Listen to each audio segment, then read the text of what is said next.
Do you ever feel like manifestation is just another thing on your to-do list that you don't have time for? Like your spiritual practice is something that you have to do? Honestly, you're not alone because I felt that way too. Something that's really changed my relationship with manifestation is blending it into my lifestyle so that no matter what I'm doing, I'm also manifesting. I call this manifestation as a lifestyle, and it's single handedly made the entire manifestation journey more enjoyable for me. And I've seen my desires show up with a lot more ease. Manifesting as a lifestyle has made manifestation go from feeling like a task to something I just naturally do because it's who I am. If you'd like to learn more about this, I've created a step by step guide for you. I'll link it in my show notes so you can check it out. Hi, everybody. Welcome back to another episode of the Affirmation Addict podcast. This is your host, Payal Agarwal, and I'm so excited because today I am going to shed some light around something that I'm sure all of us have asked ourselves, and that is, what's my purpose? What am I doing here? Why am I doing what I'm doing? This is something that crosses all of our minds, and I'm going to be sharing with you 3 ways to figure out and get a little bit closer to understanding your purpose. So if this is something you've ever asked yourself, stay tuned, and I hope this resonates with you. Hi everyone, my name is Payal Agarwal and I want to welcome you to the Affirmation Addict podcast. Affirmations have changed my life and now it is my mission to help you use them to change yours by using affirmations every day to manifest things your way.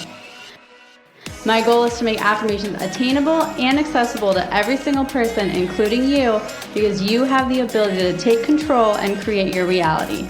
So come with me on my journey and let's see what we can manifest together. Hey everyone!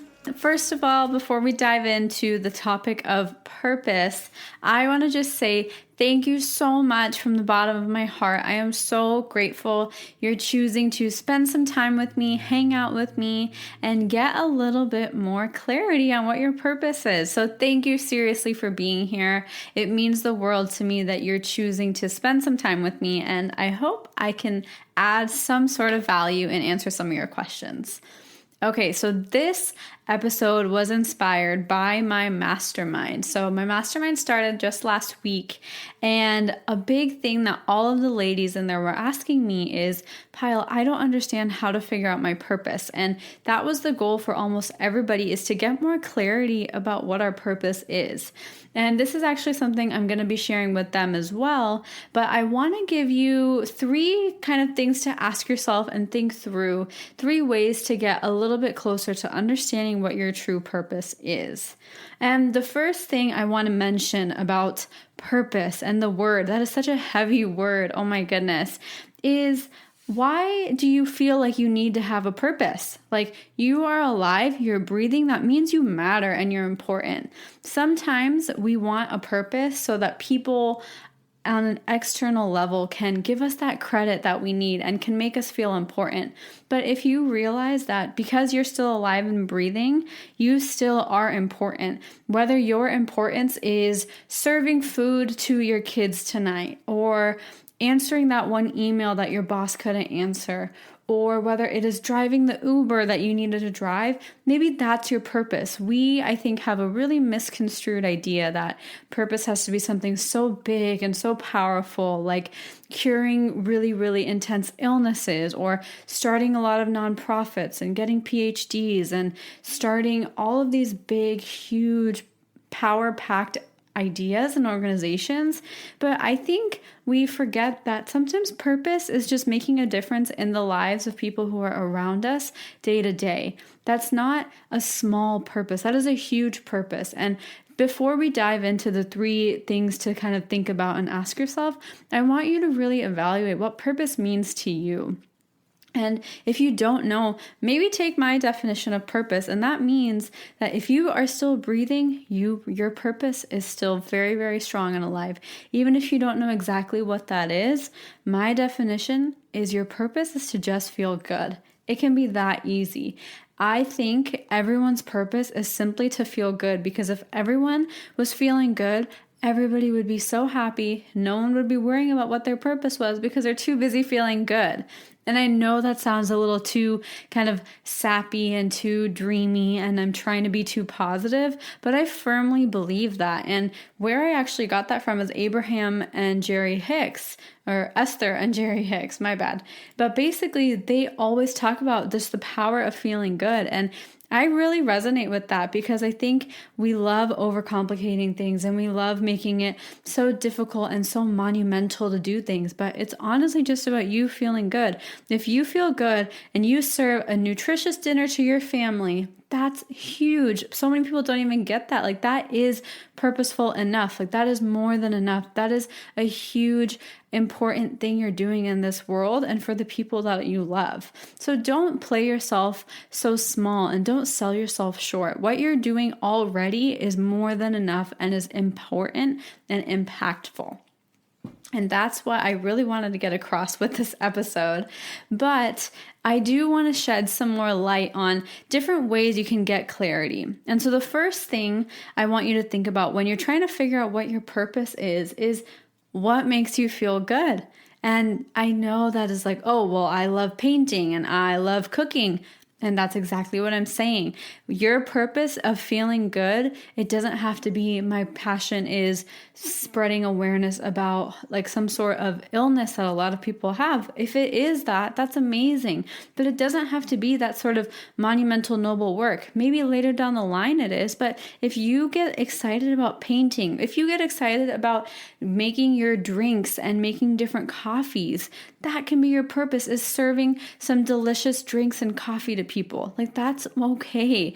Don't sell yourself short. And it's okay if it's things like that. So for me, what I get really, really excited about, aside from spreading this knowledge, because I hated seeing people who I love feel powerless. So my really, really big passion is to help people feel more powerful and empowered and knowing that they can do anything that they want just by their own thoughts. Like, they don't need anybody else. You don't need anything else. Like, you're whole just as you are. That is what really gets me excited.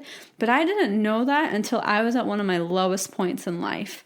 And that's what I'm trying to explain is my other purposes in life are making people smile. I smile all the time. And growing up, I would smile so much that I would get in trouble for smiling because people would think I'm making fun of them. So I think that is something that I'm really good at, is just always knowing how to have a smile on my face and meaning it. Another thing I love doing is painting and being crafty and artsy, and that is something I love. Another thing that I love doing that makes me feel good is journaling and writing things down.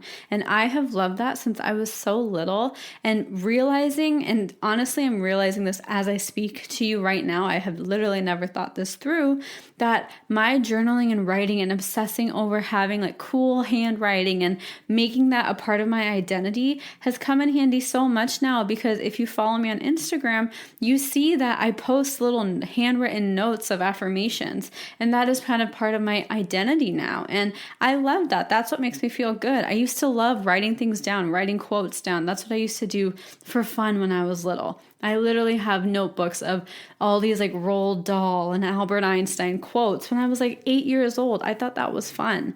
So that's truly what feels good to me. But for you, it could be cooking up a really good meal. It could be driving those cars. It could be fixing cars. It could be just scrapbooking. I'm trying to think of different types of hobbies for people. Gardening.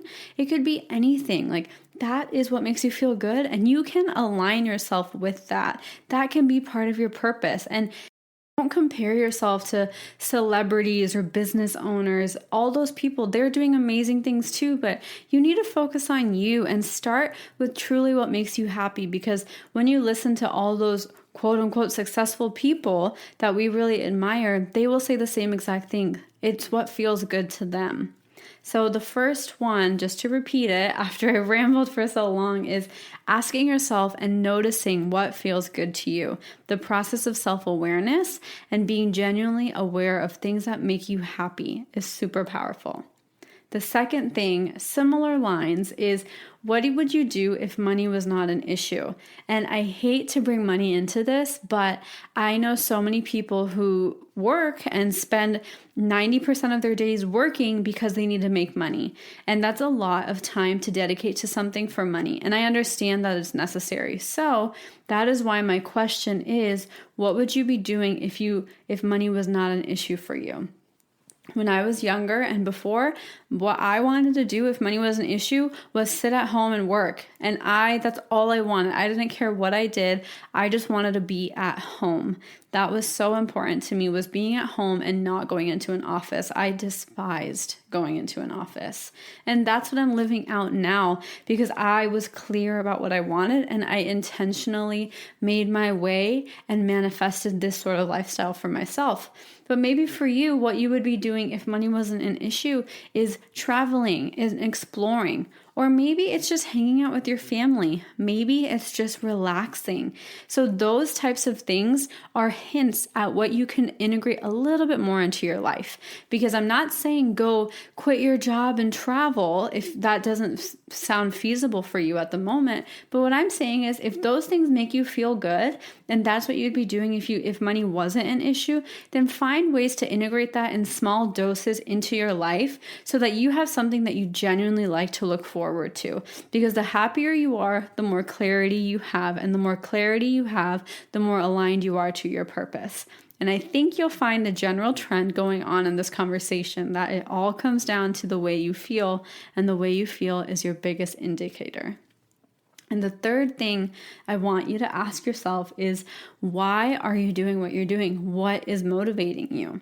So for me, I already mentioned this. What motivates me is spending time with family. And I've always just wanted to be able to work from home and be on my own schedule. That's what motivates me, is having my freedom to say yes to when I want to do something and to say no to when I want to do something.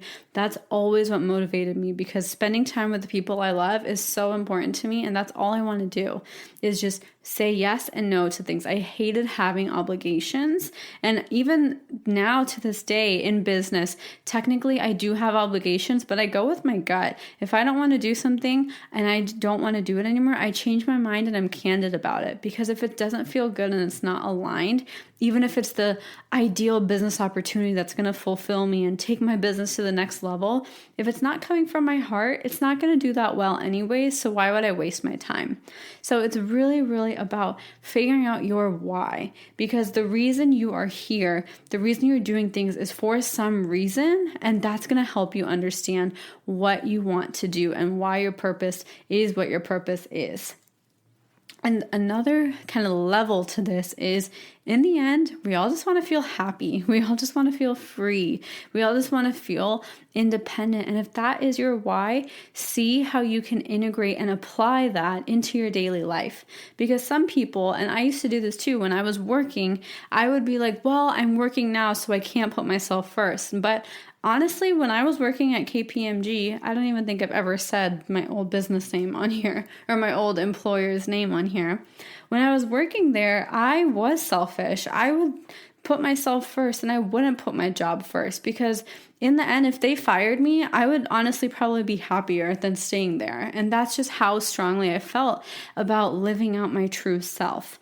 So motivate yourself by knowing your why, by knowing what you want to do and why you want to do it. Because the more clarity you have, the more you're able to get in alignment with your highest self, and the more you have a big reason behind what you're doing. Because some people, they feel like their purpose has to be so huge, but it doesn't have to be worldwide.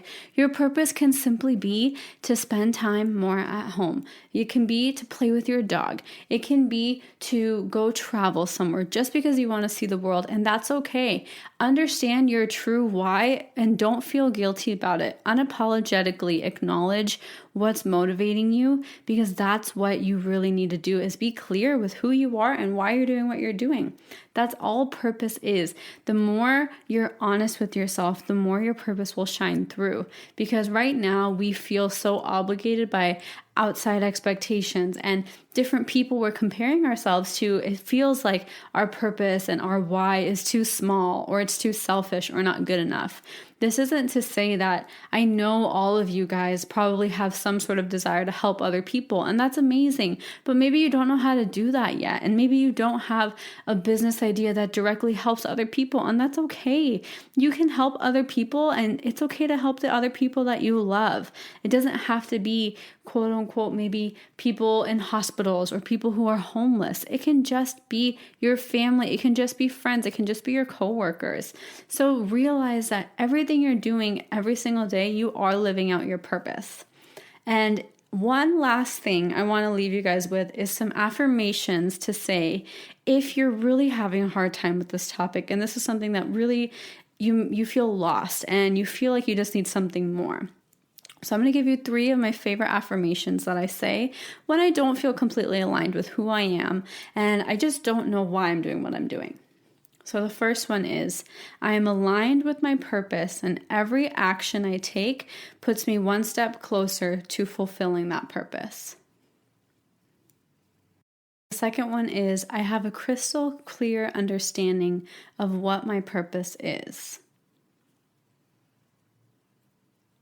And the third one is, I know I'm here for a reason, and I allow that reason to shine out of me.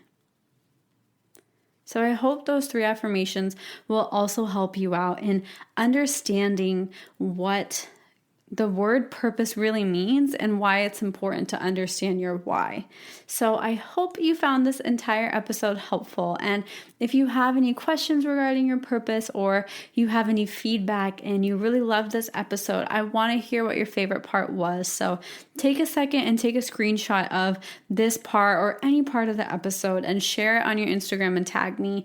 That way I can share it. And I love reading about your favorite parts and your biggest takeaways. So thank you so much for being here with me, spending your energy with me, and just thank you for existing. I'm grateful for you, and your purpose right now is to be listening to this podcast. So don't feel like you wasted anything. You should have been doing something different.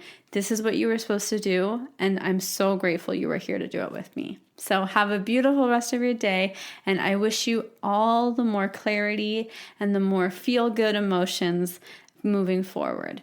Mwah! Have a beautiful day, you guys. Bye-bye. That's all I have for you guys, and I just want to say thank you again for spending some time with me. I really hope you enjoyed this episode, and if you did, head over to my social media. I'm on Instagram, Facebook, and Twitter, or go to my website if you want to subscribe to my email list, which is affirmation-addict.com. I cannot wait to hear from you guys, and I will talk to you guys super soon. Have a good one, you guys. Bye.